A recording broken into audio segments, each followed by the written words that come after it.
অল্প টাকায় সকল খাবার একই ছাদের নিচে। আসসালামু আলাইকুম, আমি মাসুম। আজকের দিনটা আমার কাছে একটু আলাদা। অনেকদিন পর আবার নতুন সাজে এক জায়গায় ফুড রিভিউ করতে আসলাম। এর আগে এইখানে অনেকবার ফুড রিভিউ করলেও বছর খানিক ধরে এইখানে আসা নাই। মাসখানেক আগে এইখানে আগুন ধরেছিল, তখন থেকে পরিবেশটা একটু অন্যরকম হয়েছিল। তবে অনেকদিন পর আবার ঢুকে যা চোখে পড়লো তা হচ্ছে এই জায়গাটার পরিবেশ আগের তুলনায় অনেকটা বদলে গেছে। বসার জায়গা, চারপাশের ভিড়, সব মিলে একটা ফ্যামিলি ফ্রেন্ডলি জায়গা। তবে প্রবলেম হচ্ছে অনেক জায়গায় এখনো প্রপারলি ক্লিন করা হয়নি, পোড়া অনেক ফার্নিচার চোখে পড়বে। আর এইখানে একটা বাজে বিষয় হচ্ছে মাঝে মাঝে এয়ার কন্ডিশন অফ করে দেই। এইবার আসি খাবার নিয়ে। প্রথমে খাবার আসার পর যে জিনিসটা নজর কেড়ে নিল তা হচ্ছে এই বিরিয়ানির লুক। এত সুন্দর করে পরিবেশন করা বিরিয়ানি সত্যি প্রশংসা দাবিদার। শুধু লুক নয়, খেতে অনেক মজাদার। এর সঙ্গে দেওয়া চিকেন পিসটা বেশ জুসি এবং টেস্টি ছিল।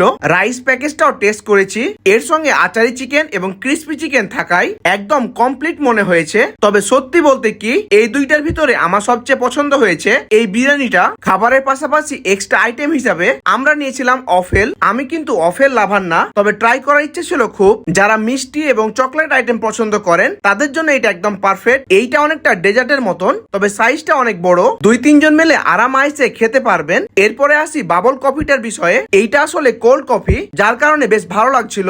তবে চকলেটের যে ঘনত্বটা ওইটা একটু কম মনে হয়েছে। তবে ভিতরে বাবল রয়েছে, যেটা মুখে পড়লে দারুণ লাগছে। আর আমার মতন ভোজন রসিকরা নিজের পছন্দ মতো পারফিউম বানিয়ে নিতে চান, তাদের জন্য একটা এক্সক্লুসিভ জায়গার নাম বলতে হয়, তা হচ্ছে এই শুভ ভাই পারফিউম। এইটা কিন্তু রাজশাহী প্রিমিয়াম আতর হাউস। এইখানে সবচেয়ে মজার বিষয় হচ্ছে আপনি চাইলে আপনার পছন্দ মতন যে কোনো আতর কাস্টমাইজ করে নিতে পারবেন। মানে বিষয়টা পুরোপুরি ফরেন কান্ট্রির মতন। অন্যান্য দেশগুলোতে যেরকম কাস্টমাইজ পারফিউম দেখতে পাই, ঠিক সেরকম ভাবে বাস্তবায়ন করছে এই শুভ ভাই পারফিউম। তবে এই দোকানে কেউ ভিজিট করলে তাকে একটা করে ভাইয়ের পক্ষ থেকে হাদিয়া দেওয়া হয়। লাস্টে আমি বলবো, পুরাতন জায়গাটাকে নতুন রূপে বাস্তবায়ন করা অনেক বড় চ্যালেঞ্জিং বিষয়। এইখানে খাবার অভিজ্ঞতাটা মন্দ ছিল না। ধন্যবাদ সকলকে। এই ছিল আজকের ভিডিও। আল্লাহ হাফিজ।